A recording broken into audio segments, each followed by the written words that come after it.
కొన్నిసార్లు కింద పడటం కూడా మంచిదే. అప్పుడే తెలుస్తుంది మన స్థాయి ఏంటనేది.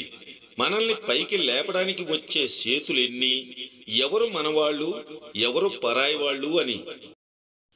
బానిసగా బ్రతికినంత కాలం ఊరంతా చుట్టాలే. ప్రశ్నించటం మొదలు పెడితే సొంతింటోళ్ళు కూడా శత్రువులే.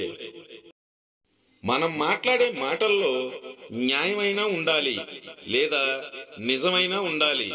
తప్పుడు మాటలు మాట్లాడి కప్పిపుచ్చుకుంటే మీ మనస్సాక్షికి జవాబు చెప్పాల్సి వస్తుంది. ఆకలితో ఉన్నవారికి అన్నం పెడితే ప్రపంచంలో ఉన్న అన్ని దేవాలయాలను దర్శించుకోవడంతో సమానం.